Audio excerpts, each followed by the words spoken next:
muli kaming mamangha, Panginoon, sa aming Diyos na pinaglilingkuran.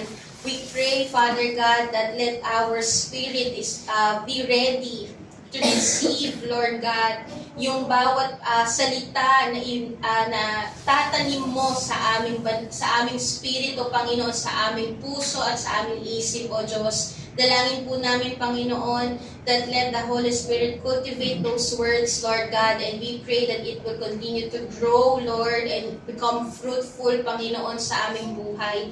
We also pray, Father God, that let all the things, Lord God, that unveils, Lord God, that veils our mind, Lord, dalangin po namin na tanggalin mo ito, Panginoon, upang lubusan namin maunawaan ang iyong salita, O Diyos. Hayaan mo na ang banal na spirito ang mangusap sa amin ngayong umaga nito, O Diyos, at magbigay ng kaliwanagan sa iyong mensahe patungkol sa kung sino ka, O Diyos. Maraming salamat po. In Jesus' name we pray. Amen. Today po, ang ating pong mensahe is Jehovah Mekadesh. Pakisabi po, Jehovah Mekadesh.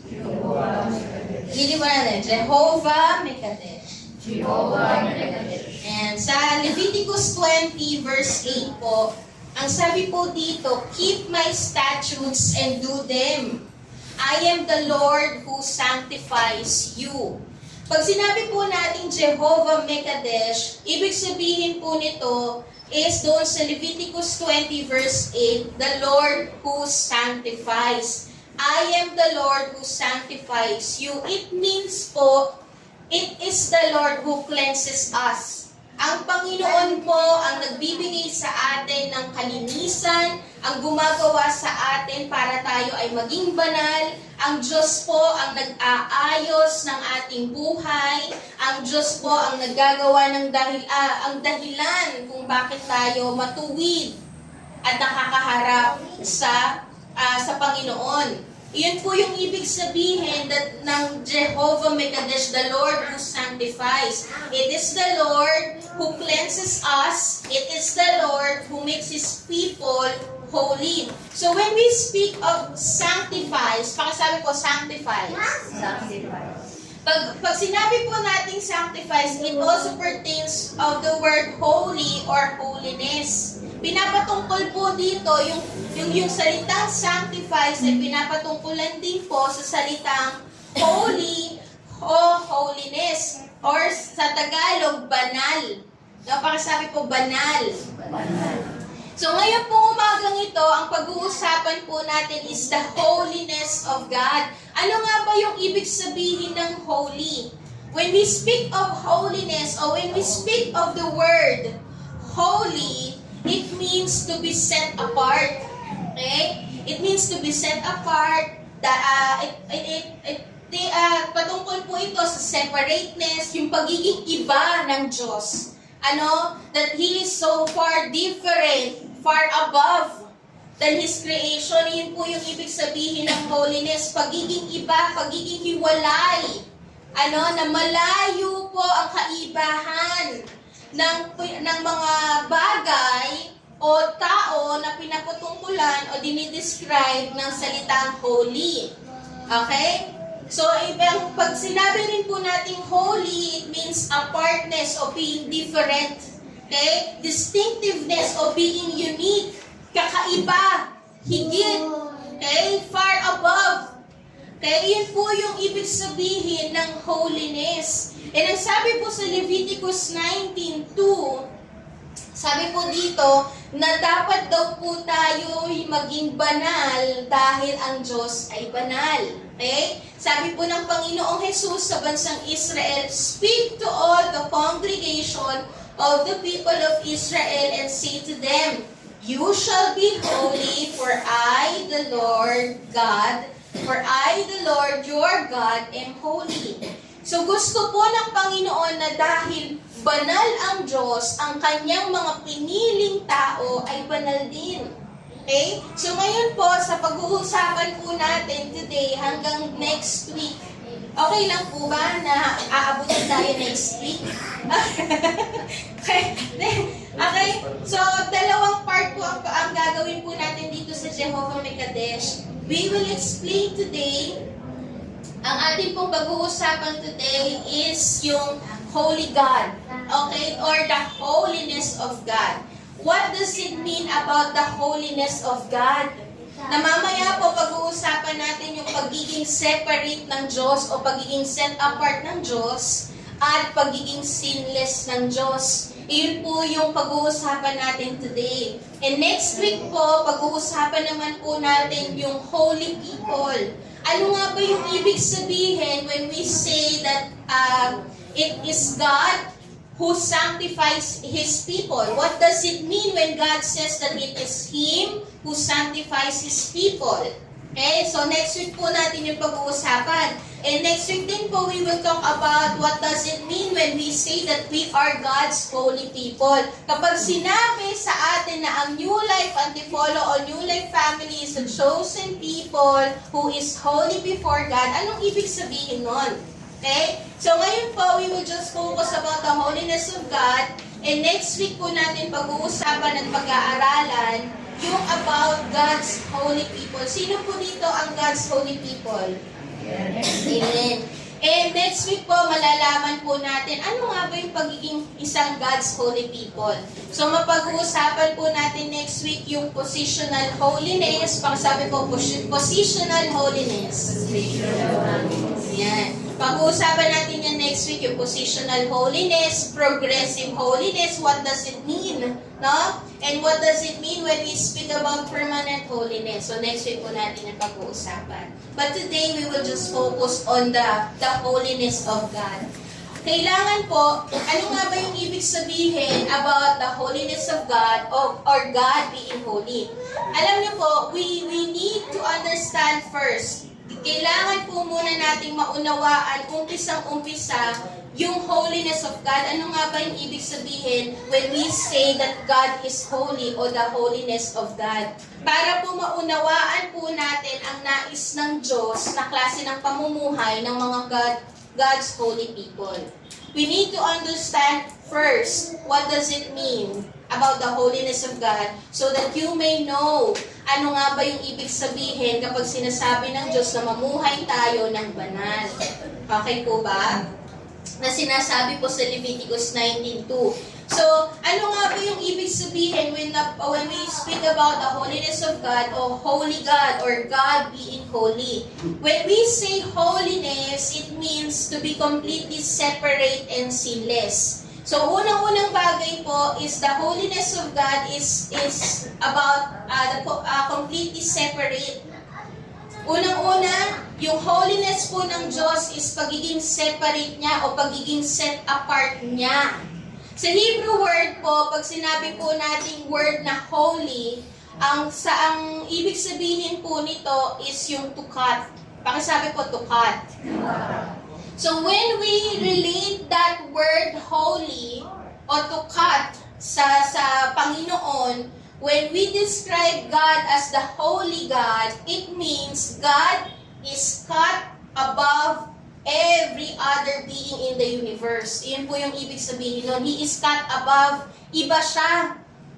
Hiwalay siya sa lahat at hindi mo siya pwedeng ikumpara. Kasi ibang-iba siya. He is cut above every other being in the universe.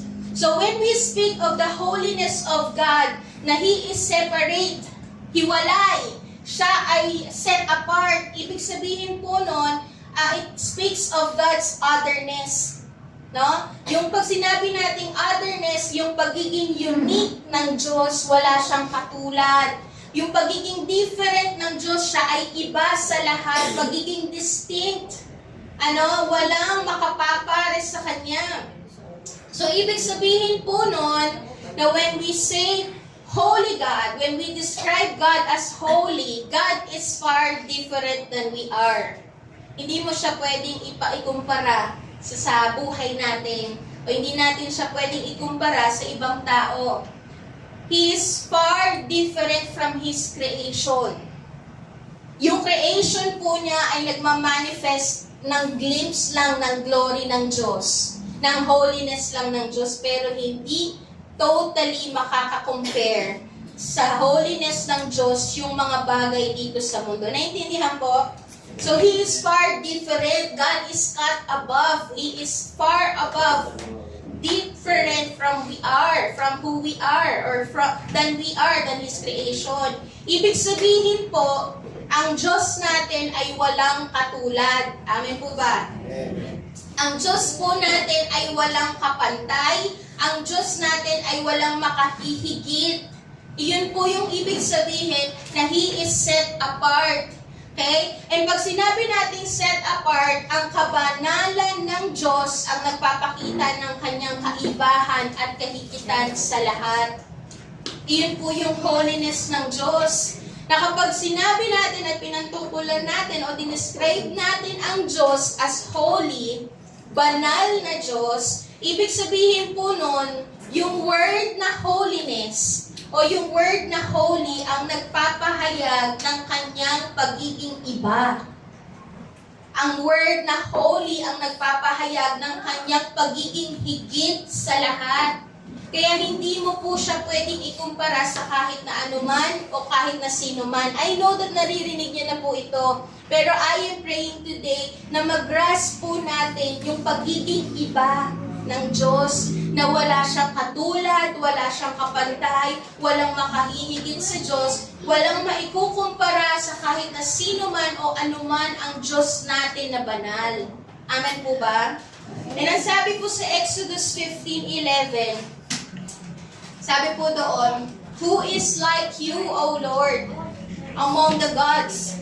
Who is like you, majestic in holiness, awesome in glorious deeds, doing wonders?" Sino ang maihahalin tulad sa'yo? Wala, kahit isa. Yun po yung sinasabi dito.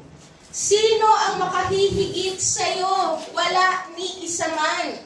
Sino ang makapapantay sa'yo? Wala, kahit na sino man o anuman. Iyon po yung sinasabi ni Moses. At si Moses po ay talagang nakita yung glory ng Diyos at masasabi po niya na walang kahit na sino man ang makakakumpara sa Panginoon. No? Amen po ba? Sa Psalms 96:9, ang sabi rin po dito, "Worship the Lord in the splendor of holiness. Tremble before Him all the earth." So, sa ibang version po, ang sabi po dito, worship the Lord in the beauty of holiness. Pag sinabi po natin yung majestic, when we speak about the word majesty, glory, or when we speak about the beauty of God's holiness, when we speak about the splendor of God's holiness, it speaks of perfection. Perfect, absolute. Napag-aralan na rin po natin yan last, I think, nung mga nakaraang buwan, no? That God is, siya ay perfect, He is absolute, no? So when we speak of the holiness of God, it describes the perfection of God. Kung ang tingin mo sa katabi mo ay perfect na, pakitignan nga yung katabi, perfect na ba yan? So kung ang tingin mo sa katabi mo ay perfect na, pag hinarap mo yan sa Diyos, mawawala ang perfection yan. No? Kasi ang Diyos natin ay perfect. When we say, Lord, we are in awe. Lord, you are majestic, you are glorious, you are beautiful, you are splendid, no? It speaks of the perfection. Walang kamalian, walang karumihan, walang bahid, absolute, buo. Yun po yun. So when we speak and when we describe God as the Holy God, it describes the perfection of God. Holiness is the perfection of all His attributes, nature, and character. Ganoon po katindi ang Diyos natin. That is holiness. It is the perfection. Wala kang mak-question sa character ng Diyos. Hindi mo pwedeng questionin ang pag-ibig niya, hindi mo pwedeng questionin ang awa niya. Kung ibibigay niya ang awa niya sa mga taong tingin mo na hindi karapat-dapat sa awa niya, hindi natin siya pwedeng questionin. Kasi perfect yung character ng Diyos, perfect yung attributes ng Diyos. At hindi mo siya pwedeng ikumpara sa kung ano man dito sa mundo because His attributes, His character, His nature is perfect. Amen po ba? For example na lang po yung pag-ibig ng Diyos. Hindi po natin pwedeng i-compare ang pag-ibig ng Diyos sa pag-ibig ng tao. Kasi ang pag-ibig ng Diyos is holy. Iyon po yung nagiging kaibahan ng pag-ibig ng Diyos. His love is holy. His love is holy, it is perfect. No, walang makikitang bahid, walang makikitang kamalian, walang makikitang karumihan sa pag-ibig ng Diyos. Ganon din po sa awa niya, ganoon din sa kanyang justice, sa kanyang paghahatol. So when the Lord wants to give His mercy to His people, we cannot question that. When the Lord wants to give discipline to His people, hindi natin siya pwedeng questionin kasi perfect siya at hindi kayang arukin ng imperfect mind ang perfect decision of our God. Amen po ba? Amen. Naintindihan po? Okay? So wala po, hindi natin pwedeng questionin ang justice ng Diyos kasi walang kamalian sa justice ng Diyos. Kumbaga sa batas natin, pwede pa tayong makakita ng butas sa batas ng tao.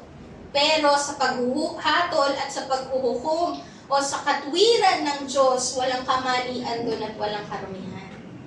Amen po? Ang sabi po ni A.W. Tozer, ang sabi po dito, the holiness of God stands apart. It is unique. Stands apart, nag-stand out, walang makakahalin tulad. It is unique, no? Walang kaparehas. Unapproachable. Pag sinabi natin, yung ibig sabihin po ni A.W. Tozer dito na unapproachable, ibig sabihin po nun, ang layo ng kabanalan ng Diyos sa definition natin ng kabanalan. Ang layo ng kabanalan ng Diyos sa naiisip natin kabanalan dito sa mundo. Incomprehensible, hindi kayang arukin, hindi kayang ma-attain. No? Iyon po yung sinabi ni A.W. Tozer, the natural man is blind to it. He may fear God's power and admire His wisdom, but His holiness he cannot even imagine.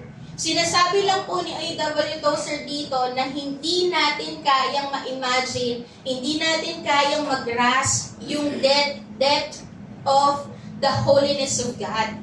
No? Yung finite mind po natin cannot fully describe the holiness of God.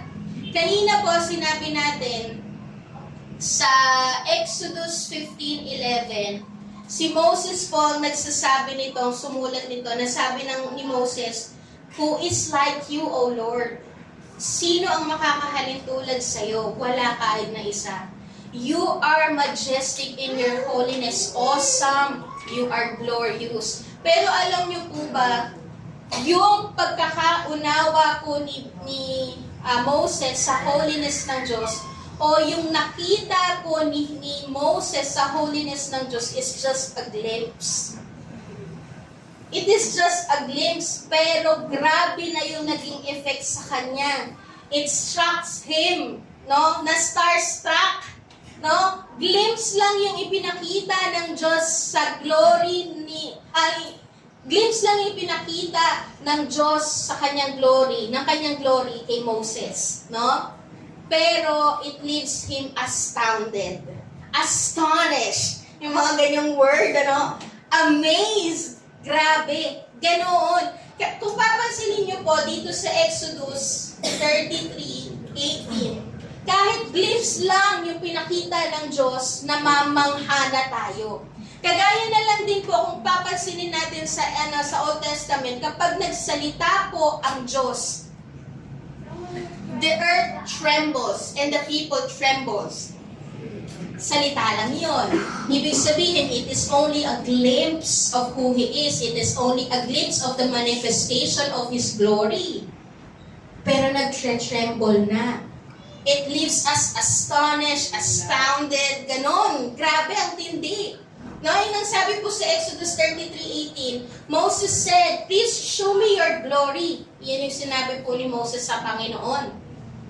And alam niyo po ba yung sinabi ng Diyos sa kanya, yes, I will show you my glory, pero ito ang mangyayari. No? Sa Exodus 33:20, but he said, you cannot see my face, for man shall not see me and live.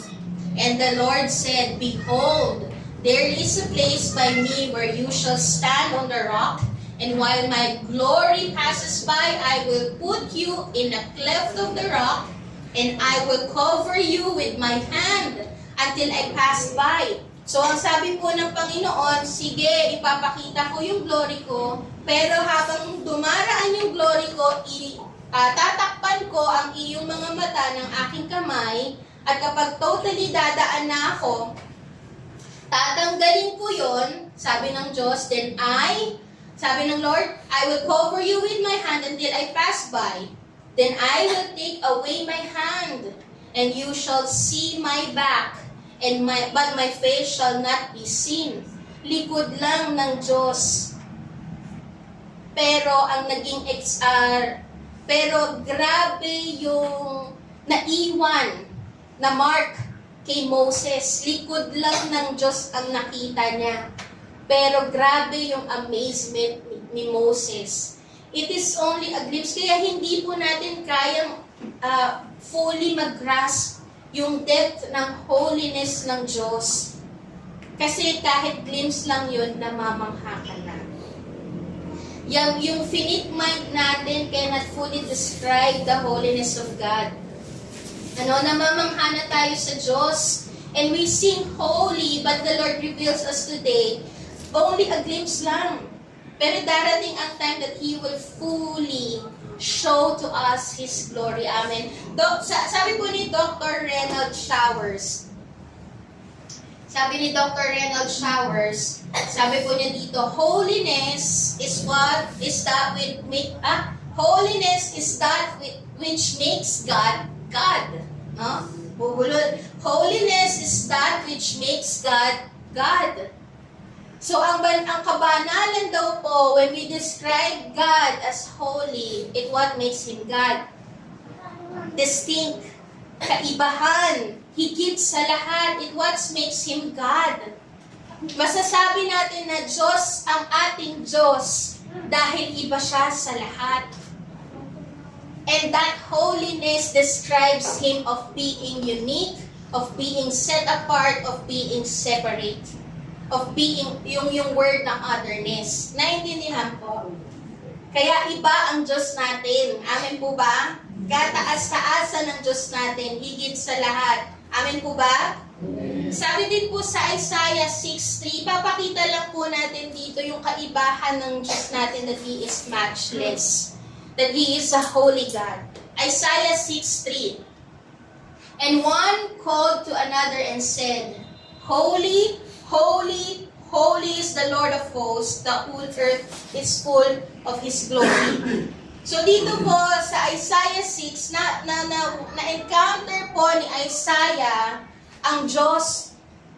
Nakita ni Isaiah yung kabanalan ng Diyos, yung glory ng Diyos. At nakita po niya ang kalangitan, ang mga anghel na pinupuri ang ating Diyos at sinasabi, Holy, holy, holy is the Lord of hosts. The whole earth is full of His glory. Ito pong pagkakasabi dito na holy, holy, holy, in Hebrew word po, in Hebrew grammar po, kapag tatlong beses inulit-ulit, o kapag mayroong repetition po yung word, it signifies that it is the superlative of the person that is being described. No? Pagiging higit, pagiging angat, superlative. Okay? Sino po dito yung naaalala yung English grammar natin na comparative and superlative form? Naalala niyo po yung sa English natin, yung comparative and superlative form, yung good, better, best. Tama po ba? Good, better, best. Ano yung pinakamahigit kapag ka-describe mo ang isang bagay? Doon sa tatlo. Best, di ba? Good, better, best. For example, maganda, mas maganda si Janine, higit na maganda si Ate Weng. Yan yung comparative, and sakto-sakto, magkakatabi sila. Comparative and superlative form. Okay? Ganun po yung ibig sabihin nun. Sa taytay po, sino po yung aware sa punto ng taytay? Sa taytay po, kapag sinabi nila na maganda ka, o mas higit kang maganda, ibig sabihin, ang kanila pong sinasabi, bang ganda. Ganyan po sa taytay, bang ganda na. Ganyan. Pagka sobra-sobrang ganda mo, ang description nila ganito, bang kaganda naman niya nga na. Ganun. Ganun po mga taga-taymay. Bang kaganda naman niya. Si Ate Cynthia, bang kaganda naman niya. Yes. Ganoon. Comparative and superlative. So, ibig sabihin po dito sa Hebrew word po, wala po silang good, better, best. Pero, when they repeated the adjective, when they repeated the description, yung word that describes the person, they repeat it 3 times. It speaks of the superlative of the person that is being described. Siya ay higit. Siya yung pinaka. Siya yung pinakabanal. So pag sinabi po natin, holy, holy, holy is the Lord God Almighty, hindi lang po natin yung sinasabi ng paulit-ulit, pero meron na tayong pinapahayag na natin that the Lord or our God, our Jehovah is supreme. Our Jehovah is excellent. It speaks of God as matchless. Walang makapapantay, walang makahihigit. That is the holiness of God. Amen po ba? Siya yung pinaka sa lahat. Amen po? That is God's holiness. No? Sa Philippians, marami rin po tayong mababasa sa Bible that speaks of the holiness of God. Or that describes the superlative, the supremacy, the excellence, yung pagiging matchless ng Diyos natin. Sa Philippians 2:9-11, ang sabi po dito, therefore, God has highly exalted Him. It speaks of Jesus. He is also Jehovah Mekadesh, no? Kasi naalala niyo po yung sa Triune God natin, our Triune God has the same attributes, same character, but the Father is not the Son is not the Spirit is not the Father. No? Same attributes sila, different function, and they are not the same. Okay? One God in 3 persona. So, pag sinasabi natin, tino-compare natin ang God the Father, o dinidescribe natin ang God the Father of who He is, that He is holy, the Holy Spirit is also holy. He is supreme. He is excellent. He is being matchless. Also, Jesus is being supreme, excellent, and matchless. Naiintindihan po? Yes.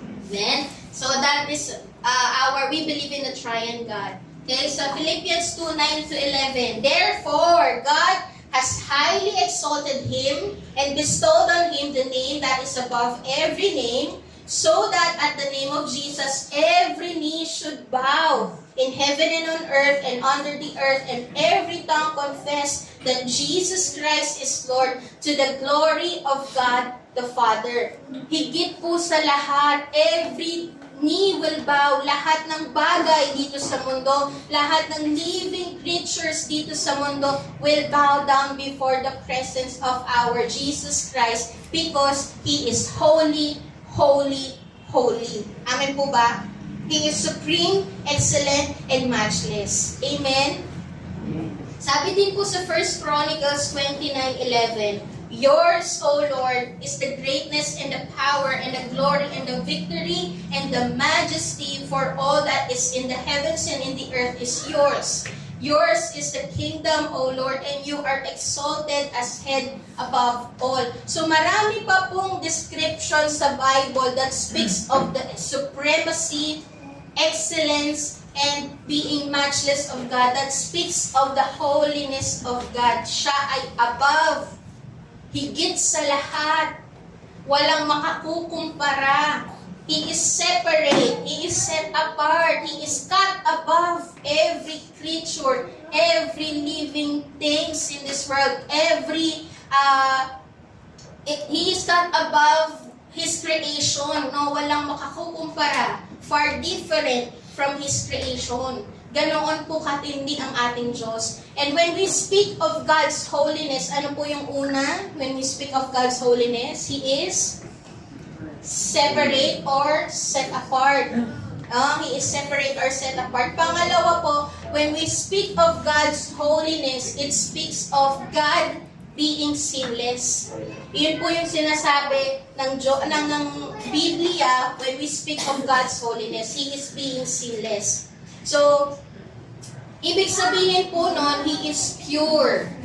He is without sin. We need to fully understand the holiness of God so that we may know how to live a holy life. And next week natin pag-uusapan yung how to live a holy life. How to be God's holy people. No? So, pag sinabi po nating sinless, ibig sabihin po noon, He is without sin. He is completely righteous. He is completely upright. Walang mali. Walang bahid ng kasalanan. Walang bahid ng karumihan. Walang bahid ng kadiliman sa ating Diyos. No, there's no evil in Him.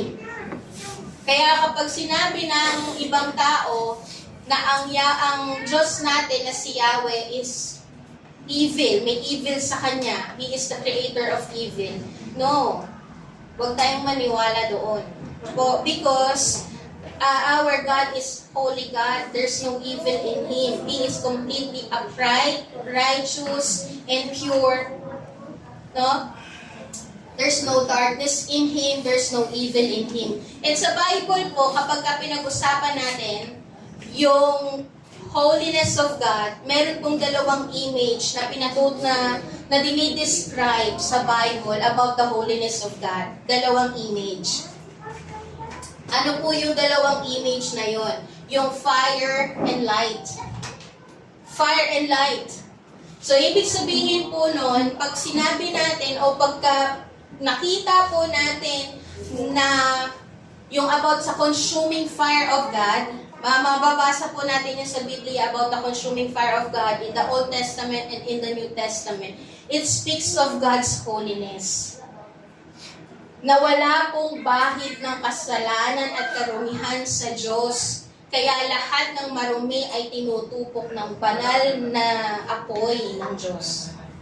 Yun po yung sinasabi sa Bible about the holiness of God. So, sa una po, yung consuming fire, sa Deuteronomy 4:23 to 24, yung dalawang image po ng holiness of God in the Bible is the fire and the light. It speaks of God's holiness.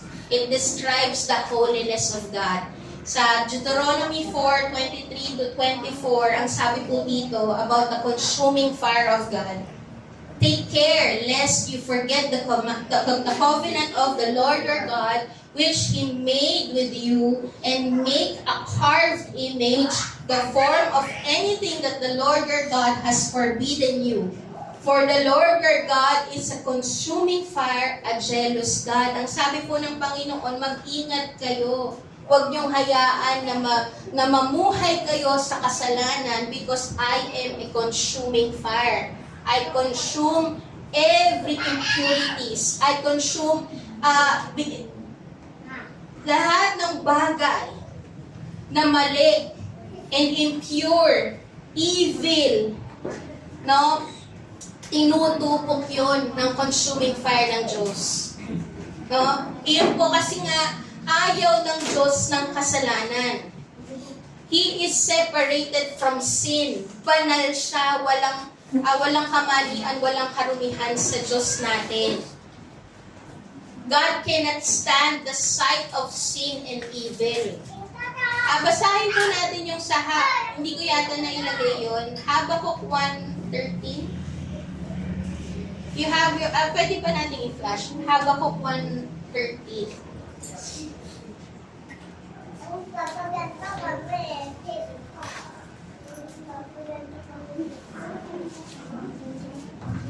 Ayan. Sabi po dito, your eyes are too pure to look on evil and you cannot tolerate wrongdoings. Ganyan po yung pagiging holiness ng Diyos. He consumed every impurities, every wrongdoings, every evil. Tinutubok ang kanyang banal na apoy because He cannot stand the sight of sin and evil. Ganoon kabanal ang Diyos. When we speak of God's holiness, walang karumihan sa Diyos. And He cannot stand the sight of sin and evil. Yung isa pa pong image that speaks of God's holiness in the Bible is the light. Sa 1 John 1:5. Basahin po natin sa 1 John 1:5, nasa PowerPoint na po yun. This is the message we have heard from Him and proclaim to you that God is light and in Him is no darkness at all. God is light. That speaks of the holiness of God. Na walang karumihan, walang darkness. It means that that is good in, ibig sabihin po nun, ang kabutihan po ay nasa Diyos. There is no evil in God. It is only good lang. Good lang po ang Diyos. Walang evil sa Kanya. There's no darkness in Him. Yun po yung ibig sabihin nun. When we speak of the purity of God, when we speak of the holiness of God, that God is so pure that He cannot tolerate sin in His presence. Ganoon po katindi ang Diyos natin. He is a consuming fire and He is the light that there's no darkness in Him. Everything is good in Him. Iyon po yung ibig sabihin nun. He is completely pure. Walang karumihan, walang kamalian, walang kasalanan. And alam niyo po ba, kapag ka po nakikita natin, pwedeng ngayong umagang to, paano ako makakalapit sa Diyos? Ang banal niya. Di ba walang dapat na bahid ng kasalanan? Paano? Doon po natin pag-aaralan yung next week. Kaya I am praying na rin dito kayo next week para malaman po natin yun. Na kaya pa rin nating humarap sa isang banal na Diyos, pero bakit at paano? And alam niyo po ba, kapag ka po makikita mo ang kabanalan ng Diyos, ngayon na nakita mo at nalaman mo na ang kabanalan ng Diyos, you will see the real condition of your life. Because you see now that God is so pure. You see now that God has no evil in Him, there's no darkness in Him. You will now see the real condition of who you are. You will now see the true condition of your life and you are a sinner. Sabi ni Billy Graham, only when we understand the holiness of God, we will understand the depth of our sin. Malalaman mo lang na ang tindi pala ng iyong pagkakasala, ang layo-layo pala ng kabutihan mo kapag ka humarap ka sa isang perfect and complete good and perfectly kind God. Ang layo mo pala. Doon mo pala makikita na wala kang maipagmamalaki. I am not better than anyone.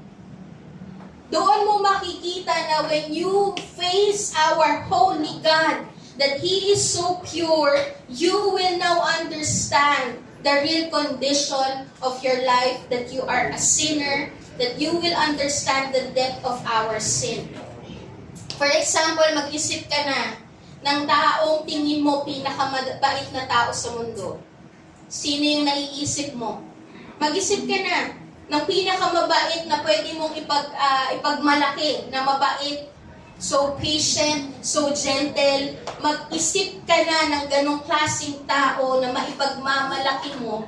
Kapag tinapat mo siya sa Diyos, you will see Him na sinful before our God. You will see Him na you are a sinful man because of His kindness. Because you cannot reach His kindness and His goodness. You cannot reach the standard of our holy God who is perfectly good and perfectly kind. Mag-isip ka na, wala pa rin maipagmamalaki. sa harapan ng Diyos. No? Sabi po sa Isaiah 6:5, and I said, ito po yung naging response po ni Isaiah nung siya ay nakita niya yung kabanalan ng Diyos. Nung nakita niya that the angels are praising God as holy, holy, holy. No? Sabi po sa Isaiah 6:5, and I said, woe is me, for I am lost. For I am a man of unclean lips, and I dwell in the midst of a people of unclean lips, for my eyes have seen the King, the Lord of hosts. When Isaiah saw the Lord and stand before God, doon niya po totally nakita ang kanyang sarili. Doon niya talaga nakita ang kalagayan ng kanyang buhay. Ang naging response niya, Lord, wala akong maipagmamalaki. Maybe kung i-compare ako sa ibang tao, I can say that I am good. There's no bad in my life. I don't live bad. I don't look bad. Mas mabuti pa siguro ako sa iba kung i-compara ako sa ibang tao. Pero nung humarap ako sa iyo, nakita ko ang tunay na kalagayan ko, I am a sinner. And it humbles him. It humbles him and it leads him to surrender his life to the Lord. Kaya po ang mga Kristiyano, sila po ang dapat na marunong magpakumbaba. Kasi kapag titignan natin ang ating sarili before our God, we are nothing. We are just like filthy rags. Yun nga yung description sa Biblia. We are just like filthy rags. We are nothing. We are sinner. We are sinful. Kaya wala talaga tayong may pagmamalaki. No? Maybe si Isaiah, kung i-compare po natin sa tindi ng karumihan ng pamumuhay ng bansang Israel, baka siya pa nga yung pinakamabait doon eh. Baka siya pa nga yung pinakamabuti doon. Baka siya pa nga yung pinakamaganda ang buhay doon. Ano? Siya pa yung pinaka-gentle, siya pa yung pinaka-patient, siya pa yung pinaka-good, siya pa yung pinaka-kind. Ano? Maybe before na talaga ma-encounter ang Diyos, pwede niyang masabi na maayos siya kaysa sa iba. May pagkakataon po ba na ganoon tayo? Hindi, okay nga ako eh. Mas mabuti pa nga ako kaysa sa iba eh. Okay nga ako, nag-church ako eh.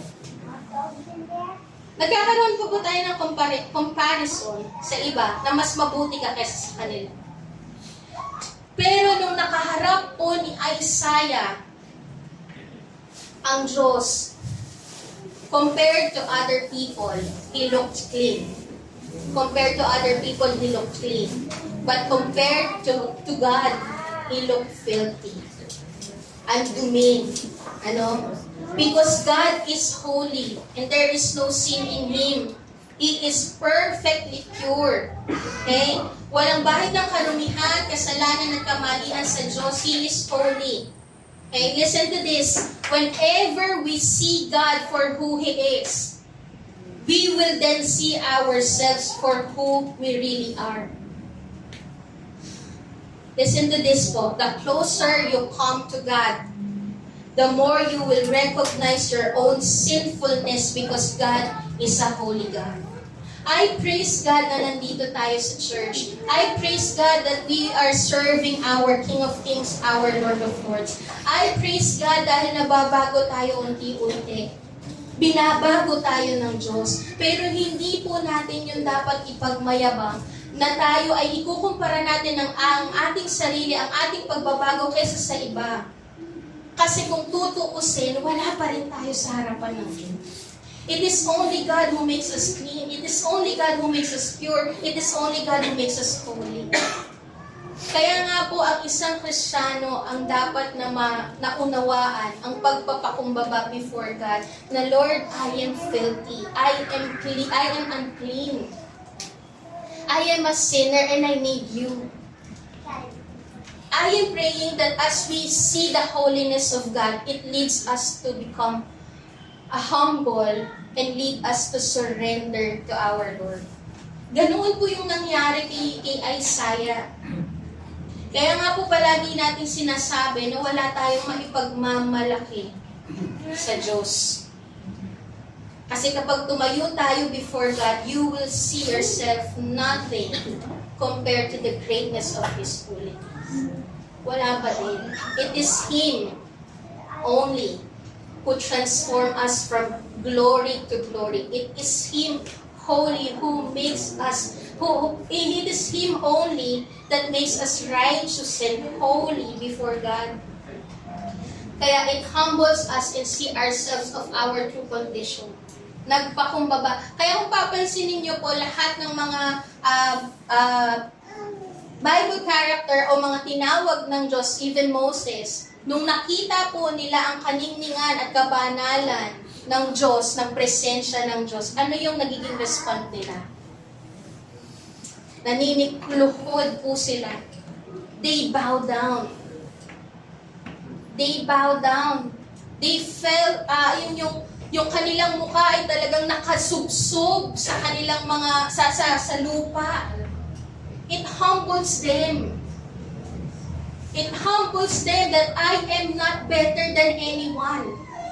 I am not better than anyone. I am a sinner and I need you in my life. The holiness of God leads us to humility and surrender.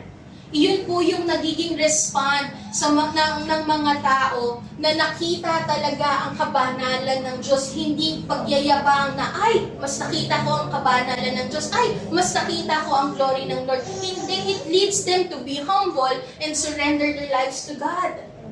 Iyon po yung nagiging respond. Naninikluhod. It shows humility. It shows surrender. No?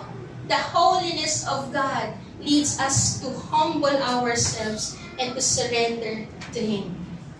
Pwede ko po bang tawagin ang worship team? Sa Isaiah 6:6-7,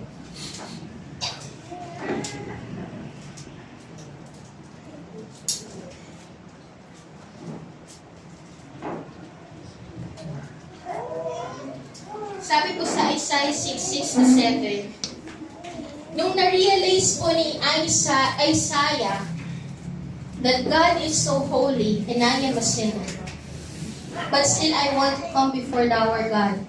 But still I want to serve God. I want to surrender my life to the Lord.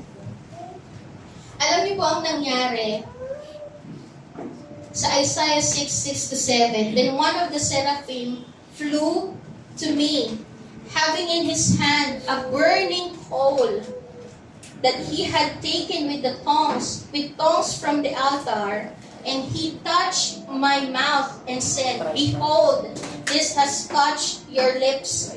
Your guilt is taken away, and your sin atoned for." Sino po ang nagpabanal? Sino po ang nagbigay ng katwiran? Sino ang nagbigay ng kalinisan? Sino ang nag-alis ng guilt sa buhay ni Isaiah of being a sinner? Who? When the time that the burning coal touched his life. When the time that the angel put that burning coal in his mouth, ano po yung nangyari? This has touched your lips. Your lips are now being set apart. It becomes holy. Your guilt is taken away. Nawala na kasalanan mo. Your sin atoned for. When the time that burning coal touched his life, doon po siya naging banal. And this burning coal, it speaks of the consuming fire of the Lord. It is the Holy Spirit that makes us holy. It is the blood of God. It is the blood of Jesus Christ that makes us righteous. At iyon po yung ating pag-uusapan next week. Mas maglalalim pa po tayo. It is the blood of Jesus the reason why you can come freely and boldly in the throne of God, God's grace. It is His holy and precious blood. Dahil lang po sa ginawa ng Panginoong Jesus, kaya ka naging banal. Dahil lang po sa banal na spirito, kaya tayo nakakapamuhay ng nababago araw-araw. Kaya tayo nakakapamuhay na matuwid araw-araw, hindi dahil sa sarili nating lakas. Si Isaiah ba nung nakita niya ang Panginoon na you are holy God, gagawin ko na maging banal na rin ako. No. Hindi po sa sariling kalakasan ni Isaiah kaya siya naging banal. Hindi sa kalakasan ni Isaiah at sa katwiran ni Isaiah kaya siya nakaharap sa presensya ng Diyos. It is because of the Holy Spirit. It is because of that burning coal, that Holy Spirit, that consuming fire of God that cleansed them and burn all the impurities in His life. It is the blood of Jesus that we can enter. Yung inaawit natin kanina, it is because of the blood of Jesus that we can enter the Holy of Holies. Kaya ka natawag na God's holy people is not because sa sarili mong lakas na mabuti ka, kaya hindi natin pwedeng ikumpara ang ating sarili sa iba. Kasi if you will see yourself before God, you are nothing. We are nothing. We are sinners. But because of the blood of Jesus that cleansed us, it is because when we receive the Lord Jesus Christ as our personal Lord and Savior, the Holy Spirit dwells in us. And wherever the Holy Spirit is, there is freedom. Wherever the Holy Spirit is, that place becomes holy.